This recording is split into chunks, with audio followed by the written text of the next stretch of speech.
Assalamualaikum warahmatullahi wabarakatuh. Kembali bersama saya Naruto Tok. Balik lagi kita akan belajar sedikit tentang keseimbangan benda tegar. Kali ini kita ditemani oleh orang-orang yang keren dan kece, yaitu kelompok 2 mata kuliah fisika dasar kelas 1 pendidikan matematika angkatan 2020. Inilah orang-orangnya. Putri Lovia Agustinawati, NIM A1C220004. Selina Ayuni A1C220005. Woi, saya turun. Oke, lanjut. Endang Fitriana, NIM A1C220019. Ngapain di situ? Sini. Elizabeth Samosir, NIM A1C220033. Dan Asep Setiawan, NIM A1C220052. Oh, satu lagi, Syarif Al-Faruq, NIM A1C220066. Baiklah, cukup perkenalannya, kita langsung saja ke materi. Kamu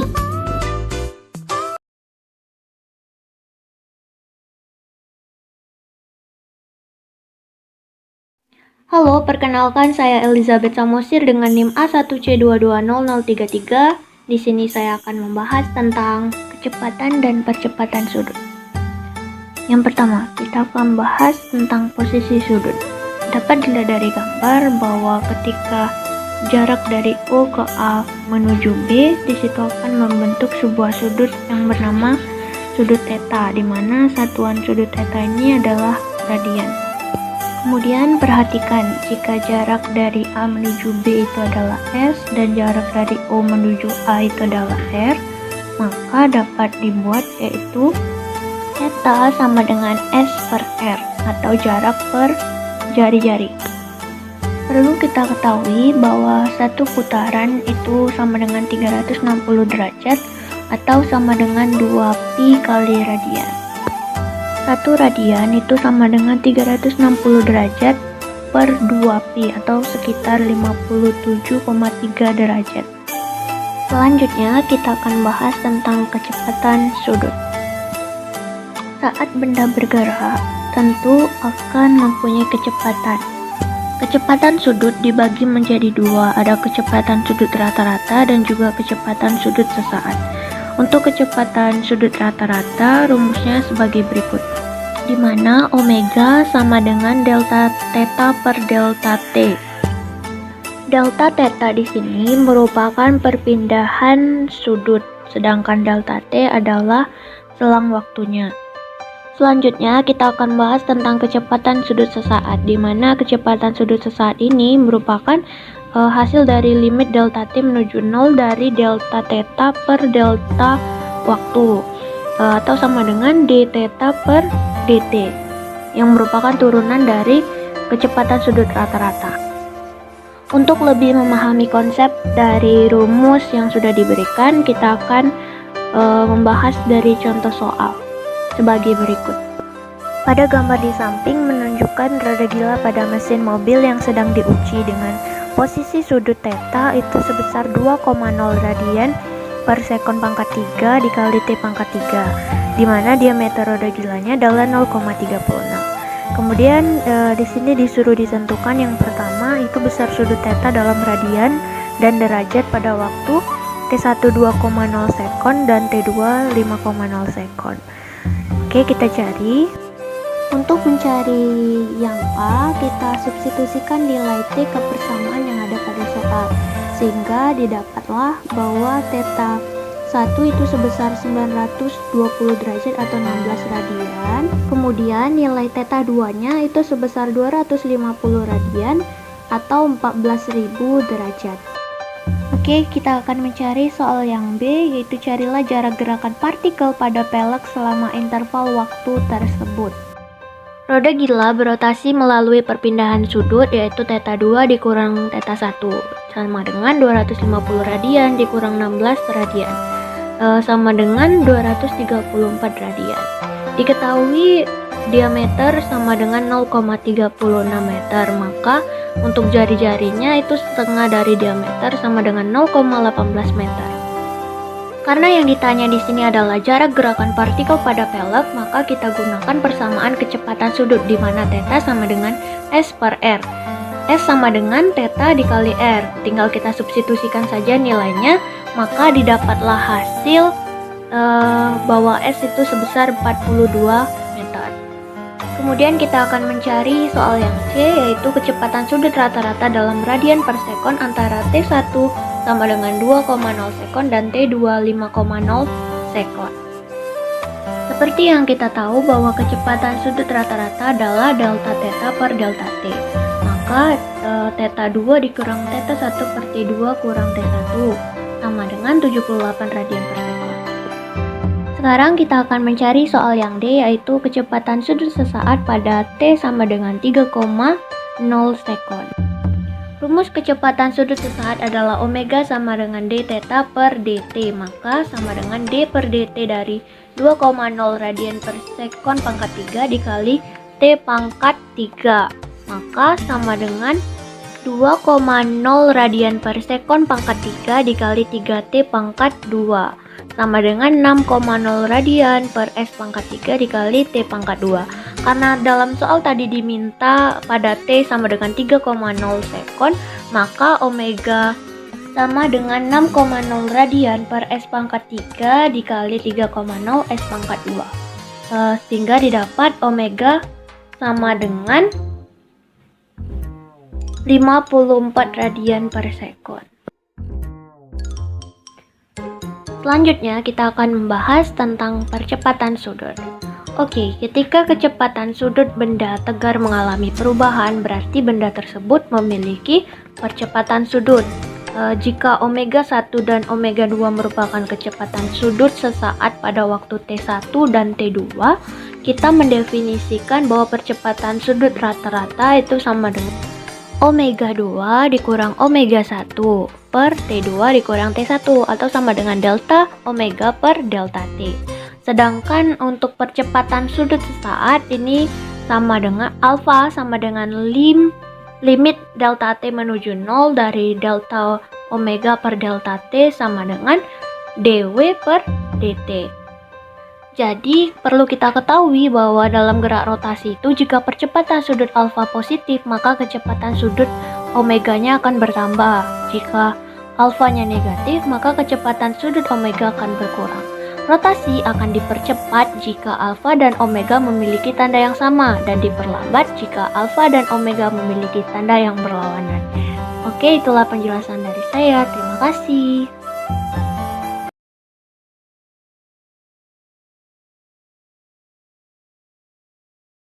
Rotasi dan percepatan sudut. Dalam kehidupan sehari-hari, banyak benda berputar di sekitar kita. Kayak dari yang terkecil aja, baut, fidget spinner, kipas angin, ban motor, ban mobil, ban pesawat, ban tronton, ban bemo, ban becak, ban gerobak, dan bahkan yang terbesar dan mungkin kita nggak terasa di kita, yaitu bumi. Nah, dalam fisika gerak ini disebut rotasi, men. Rotasi adalah perputaran suatu benda pada satu sumbu tetap. Banyak cara untuk mengukur besar rotasi, salah satunya RPM, Hertz, radian per second kuadrat, dan lain-lain. RPM atau rotasi per menit adalah banyaknya siklus putaran dalam 1 menit. Hertz adalah banyaknya siklus putaran dalam 1 detik. Nah, dan yang terakhir radian dan radian per second kuadrat. Apa itu radian? Satu radian diartikan sebagai besarnya sudut yang dibentuk antara dua jari-jari dan membentuk satu busur sepanjang jari-jari. Setengah putaran rotasi sama dengan V radian, atau satu putaran rotasi adalah 2 V radian. Nah, radian per second dinyatakan untuk kecepatan sudut, sedangkan radian per second kuadrat digunakan untuk percepatan sudut. Nah, percepatan sudut adalah perubahan kecepatan sudut dalam satu satuan waktu.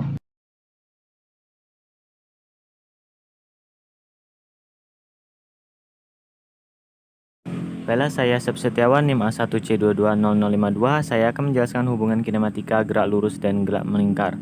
Pada pertemuan yang lalu-lalu, kita telah mempelajari apa itu kinematika gerak lurus dan kita sedang mempelajari kinematika gerak melingkar. Untuk saat ini kita akan mencari tahu apa sih hubungan dari kinematika gerak lurus dan gerak melingkar tersebut. Baiklah, simak tabel berikut. Oke, yang pertama pada jarak. Nah, pada gerak translasi atau gerak lurus itu jarak itu disimbolkan dengan S, sedangkan pada gerak rotasi ada namanya jarak posisi atau sudut, biasa disimbolkan dengan theta. Hubungan keduanya adalah jarak linier sama dengan jarak posisi atau sudut itu dikali R, dengan R adalah jari-jari. Yang kedua yaitu kecepatan. Jika pada gerak translasi kecepatan itu disimbolkan dengan V, maka pada gerak rotasi kecepatan itu disimbolkan dengan omega atau dinamakan kecepatan sudut. Nah, pada gerak translasi V itu sama dengan delta T, delta X per delta T, sedangkan gerak rotasi kecepatan sudut itu atau omega sama dengan delta theta per delta T. Hubungan keduanya yaitu kecepatan pada gerak translasi atau V itu sama dengan omega dikali R. Begitupun dengan percepatan. Nah, pada percepatan itu ada gerak translasi itu ada A, yaitu sama dengan V dikali per delta T.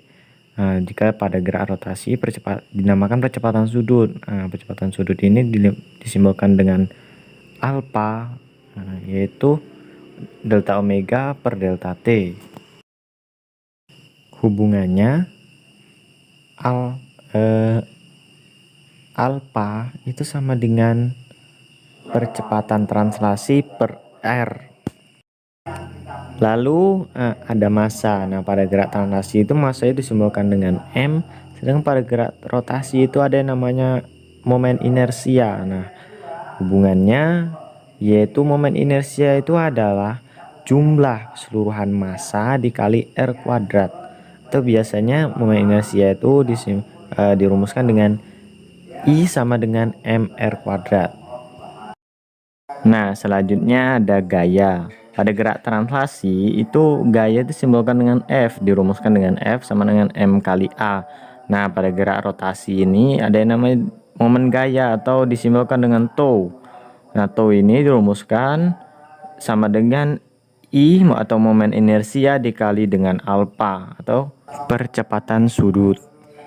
Hubungannya yaitu tau sama dengan F dikali R, dengan R adalah panjang jari-jari. Selanjutnya yaitu energi kinetik. Pada gerak translasi energi kinetik itu setengah mv kuadrat. Sedangkan pada gerak rotasi energi kinetiknya yaitu I dikali omega kuadrat. Mengingat tadi M pada gerak rotasi, massa pada gerak rotasi itu sama dengan momen inersia, dan kecepatan pada gerak rotasi itu adalah omega atau kecepatan sudut. Yang selanjutnya yaitu momentum. Nah, pada gerak translasi atau gerak lurus itu momentum itu sama dengan M kali V, sedangkan pada gerak rotasi ada namanya momentum sudut atau dilambangkan dengan L. Nah, L ini sama dengan momen inersia dikali omega. Yang terakhir yaitu ada daya. Nah, ini belum kita pelajari pada materi ini, namun untuk sekedar mengetahui bahwa daya pada gerak translasi itu ada disimbolkan dengan P besar ya. Nah, rumusnya itu F dikali V. Sedangkan daya pada gerak rotasi itu disimbolkan dengan P kecil. Nah, untuk rumusnya yaitu tau dikali omega. Baiklah, mungkin sekian yang dapat saya sampaikan mengenai kinematika gerak rotasi, hubungan kinematika gerak rotasi dan translasi. Untuk selanjutnya saya serahkan kepada teman saya.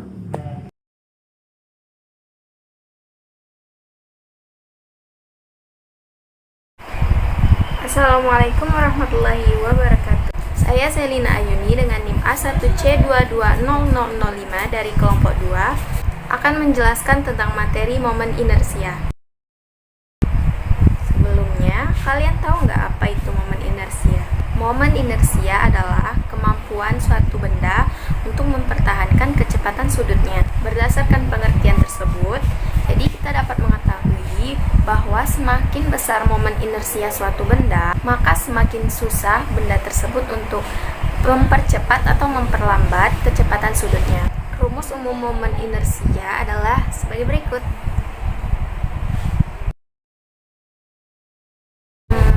Kalian pasti pernah lihat kan penari balet? Tahu nggak kalian bahwa gerakan memutar dalam tarian balet merupakan salah satu dari contoh penerapan konsep momen inersia? Mari perhatikan cuplikan video berikut. Walaupun penarinya sama, tetapi momen inersianya berbeda loh. Momen inersia pada gerakan memutar dengan lengan terbuka lebih besar daripada dengan lengan tertutup. Hal ini terjadi karena saat penari balet merentangkan tangan, jari-jari terhadap sumbu putarnya lebih besar daripada saat lengannya tertutup.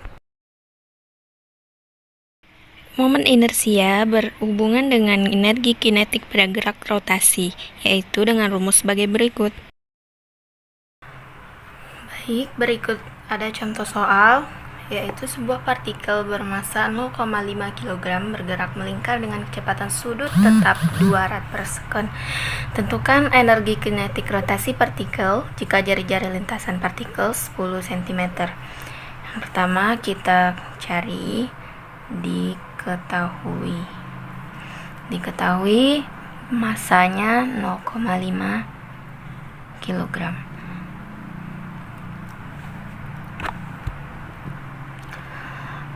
Lalu kecepatan sudut tetap yaitu omega sama dengan 2 rad per second, dan jari-jari lintasan R sama dengan 10 cm diubah ke meter menjadi 0,1 meter.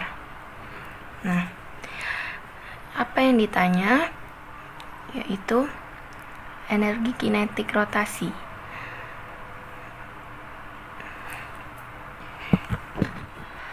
Di sini kita perlu mencari momen inersia partikel terlebih dahulu, yaitu rumusnya I sama dengan mr kuadrat. Tinggal disubstitusikan, m-nya 0,5 dikali r-nya 0,1 pangkat 2. Menjadi 0,5 dikali 0,001 sama dengan 0,0005 kilogram meter kuadrat. Setelah mengetahui momen inersianya, baru kita dapat mencari nilai energi kinetiknya dengan rumus setengah I dikali omega kuadrat. Substitusikan setengah, inersianya 0,0005 kali omeganya 2 kuadrat. Ini bisa dicoret, sisa 2 menjadi 0,001 joule.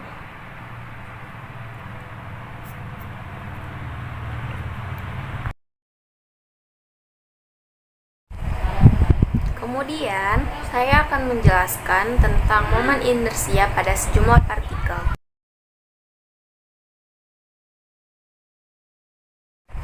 Pada suatu sumbu, tidak hanya satu partikel saja yang memiliki momen inersia terhadap sumbu tersebut, namun ada juga beberapa partikel yang memiliki momen inersia terhadap sumbu tersebut sehingga membentuk suatu sistem momen inersia. Momen inersia sejumlah partikel ini merupakan jumlah dari gabungan momen inersia pada masing-masing partikel.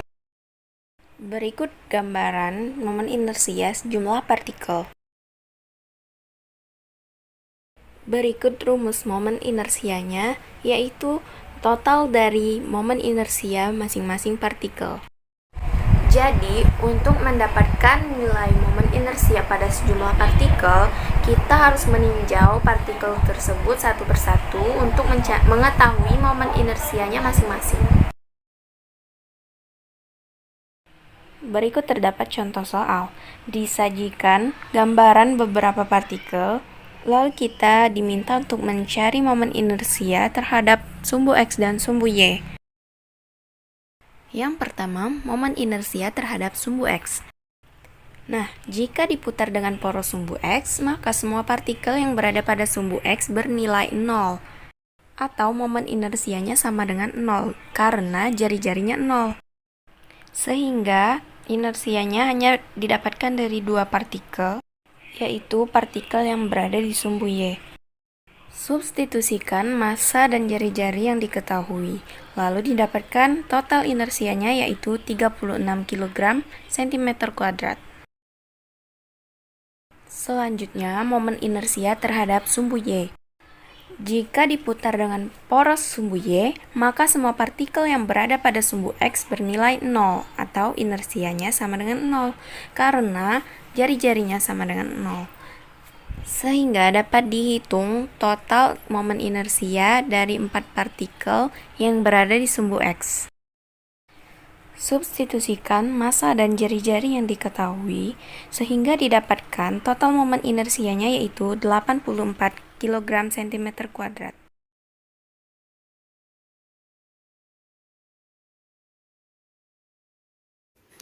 Assalamualaikum warahmatullahi wabarakatuh. Halo, perkenalkan nama saya Putri Lovia Agustinawati dengan NIM A1C220004. Saya perwakilan dari kelompok 2 akan menjelaskan tentang momen inersia pada benda kontinu dan dalil sumbu sejajar. Selamat menyaksikan. Baik, sebelum kita masuk ke materi momen inersia pada benda kontinu, kita akan membahas terlebih dahulu tentang pengaruh momen inersia terhadap gerak rotasi suatu benda.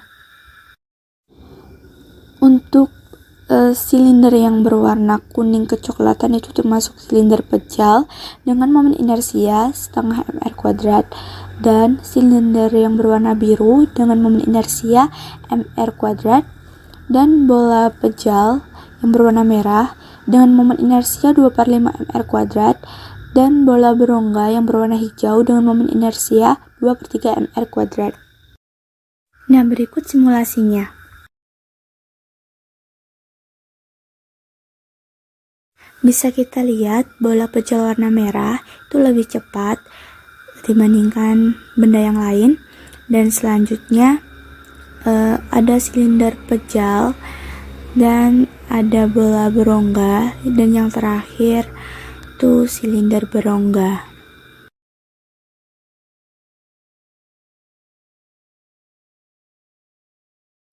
Jadi kesimpulannya, momen inersia mempengaruhi gerak rotasi dari benda. Jadi momen inersia yang lebih kecil, maka lebih cepat dia sampai ke tanah atau dapat mempercepat bola untuk bergerak ke bawah. Untuk menentukan momen inersia benda-benda kontinu seperti tongkat, bola, dan silinder itu tidak dapat dilakukan dengan penjumlahan sederhana seperti pada benda diskrit. Nah, momen inersia pada benda-benda ini dihitung dengan cara integral. Maka, mari kita bahas bagaimana cara penurunannya. Nah, persamaan ini didapatkan dari penurunan massa benda diskrit. Nah, turunan dari momen inersia benda diskrit tersebut yaitu dI sama dengan R² dm. Nah, dI itu sama dengan R² dm, dan kita integralkan keduanya, maka didapatkan persamaan integral momen inersia sama dengan integral dari R² dm. Nah, persamaan ini berlaku untuk benda dengan massa tertentu, tetapi jika benda dengan volume tertentu, maka massa jenisnya sama dengan massa per volume. Nah, berikut adalah persamaannya. dm sama dengan rho dv atau massa jenis kali turunan volume, maka momen inersianya sama dengan integral dari rho r² dv, di mana elemen volumenya yaitu dv sama dengan rdr kali dθ kali di, di mana rdr adalah perubahan radius, dθ adalah perubahan sudut, dan di adalah perubahan ketebalan. Nah, untuk menentukan persamaan integral pada persamaan sebelum-sebelumnya itu seringkali sulit dilakukan, meskipun untuk benda-benda yang bentuknya teratur seperti bola, silinder, persegi panjang, dan lain-lain. Dan untuk menghindari kesulitan tersebut, maka disediakanlah data momen inersia yang bisa langsung digunakan. Nah, berikut adalah contoh soalnya untuk membuktikan momen inersia pada batang dengan panjang L memiliki rapat massa per satuan panjang nu yang konstan. Sebuah sumbu putar yang tegak lurus, batang dipasang pada jarak A dari salah satu ujung batang. Berapa momen inersia terhadap sumbu tersebut? Nah, sekarang kita akan membahas tentang persoalan satu dimensi, sehingga kita dapat mengganti variabel R itu dengan X, dan tampak pada batang yang ditempatkan pada sumbu X dalam satu ujung berada pada koordinat X sama dengan negatif A, dan ujung lain pada koordinat X sama dengan L dikurang A.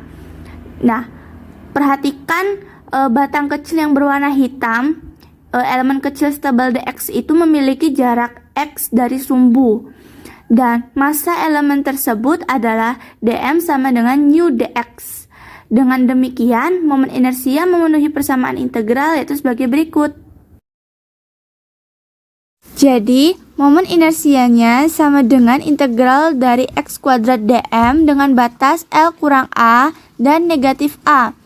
Kita tahu bahwa dm sama dengan nu dx. Nah, nu dx itu kita substitusi ke dm, sehingga integral dari x kuadrat nu dx dengan batas L kurang A dan negatif A.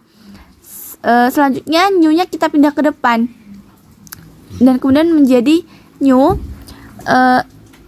dikali integral dari x kuadrat dx dengan batas L kurang A dan negatif A.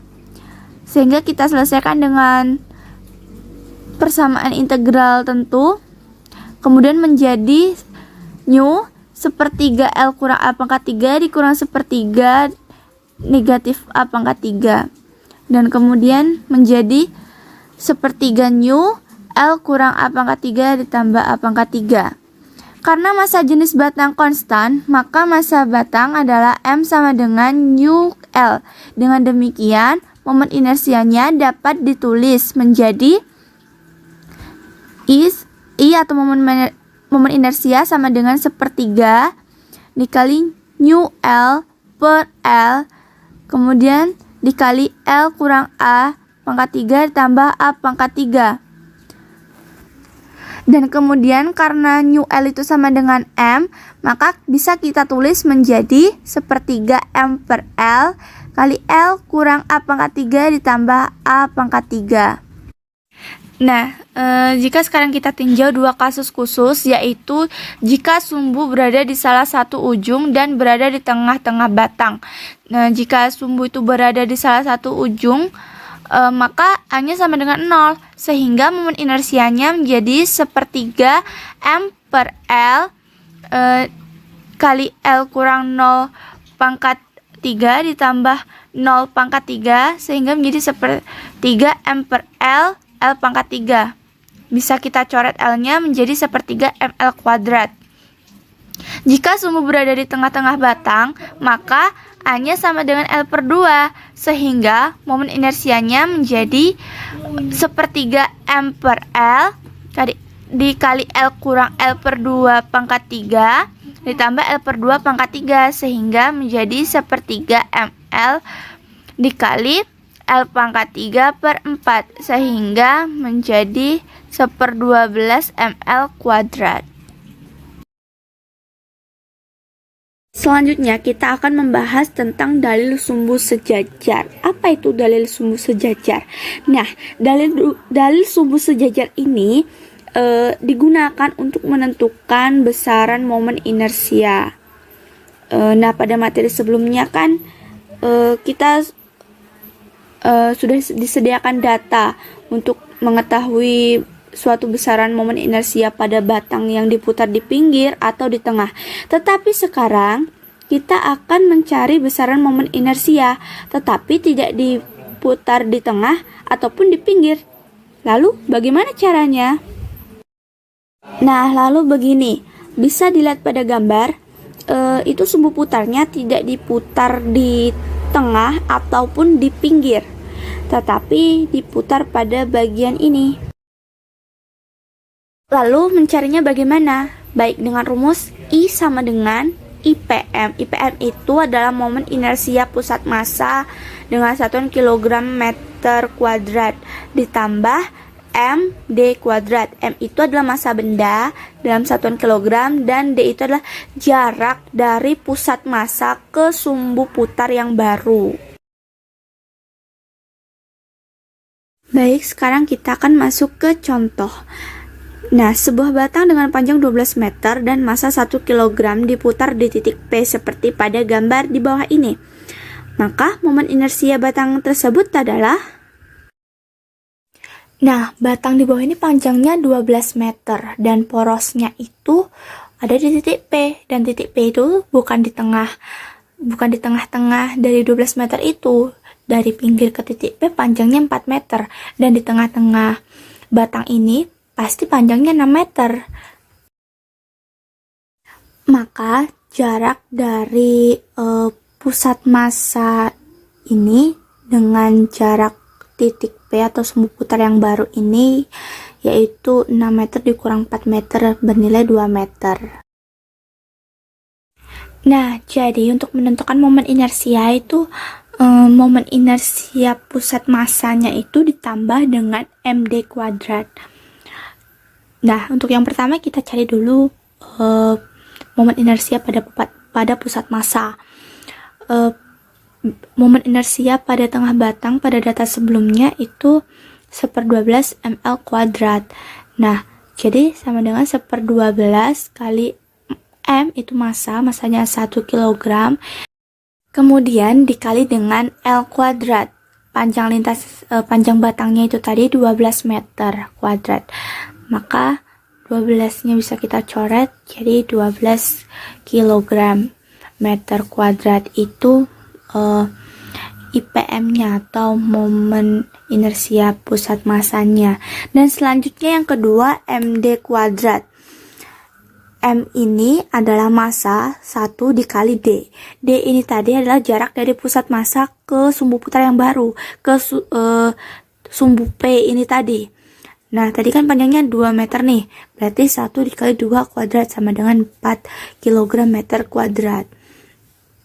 Nah, jadi untuk menentukan momen inersia pada batang tersebut secara keseluruhannya itu adalah 12 kg meter kuadrat ditambah dengan 4 kg meter kuadrat sehingga didapatkan 16 kg meter.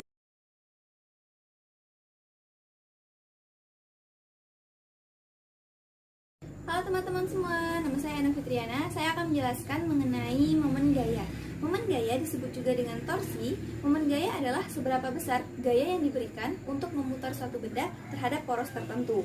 Nah, momen gaya ini juga disebut dengan kecenderungan suatu gaya untuk memutar suatu benda. Momen gaya ada yang bernilai negatif dan positif, karena momen gaya merupakan besaran vektor yang memiliki arah. Jika searah dengan jarum jam, maka momen gayanya adalah negatif, sedangkan berlawanan dengan jarum jam, maka momen gayanya adalah positif. Dan momen gaya itu sendiri dilambangkan dengan tau. Rumus momen gaya adalah tau sama dengan F dikali R. F adalah gaya yang bekerja dengan satuan Newton dan R adalah panjang lengan dengan satuan meter. Nah, jadi momen gaya satuannya adalah Newton meter. Nah, bagaimana jika pada lengan itu terbentuk sudut? Maka rumusnya menjadi tau sama dengan F dikali R dikali sin theta. Theta adalah sudut yang terbentuk. Nah, bagaimana penerapan daripada momen gaya ini dalam kehidupan sehari-hari? Penerapannya yaitu pada joget jangkit, pompa hidrolik, yoyo, ataupun pada baut.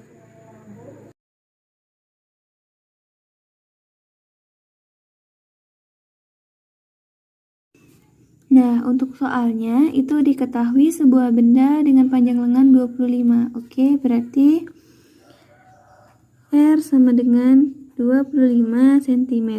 Sini kita bikin diketahui ya. Nah, 25 cm kita ubah ke meter terlebih dahulu karena satuannya adalah meter. Setelah itu, gaya yang diberikan pada ujung lengan sebesar 20 Newton. Berarti F sama dengan 20 Newton. Sudut yang terbentuk antara gaya dengan lengan yaitu 150 derajat. Nah, berarti T theta yang terbentuk adalah 150 derajat. Yang ditanya adalah tuh. Maka penyelesaiannya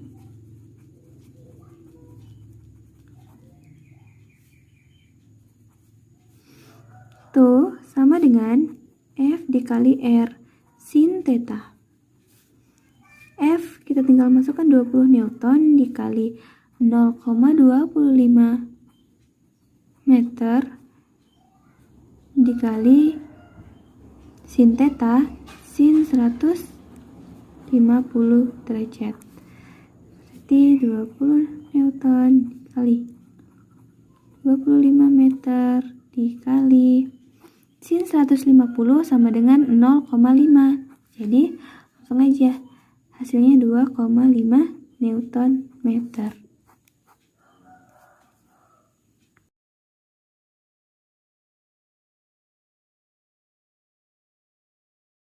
Momen gaya total disebut juga dengan resultan momen gaya, di mana jumlah dari vektor setiap momen gaya. Dengan rumusnya adalah TU1 ditambah TU2 ditambah TU3 seterusnya sampai TU ke N.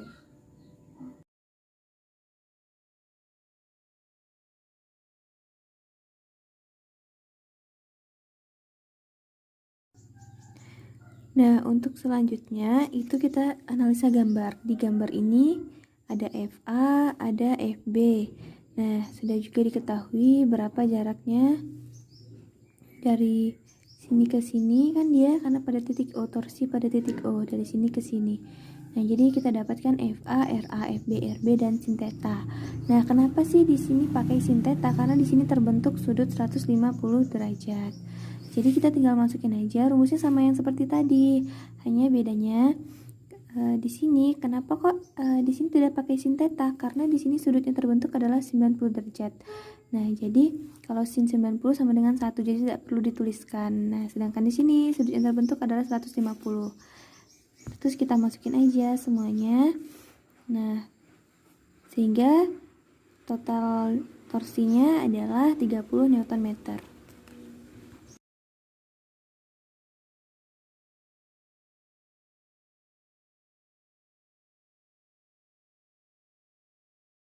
Tidak terasa setengah jam lebih saya sudah menemani Anda.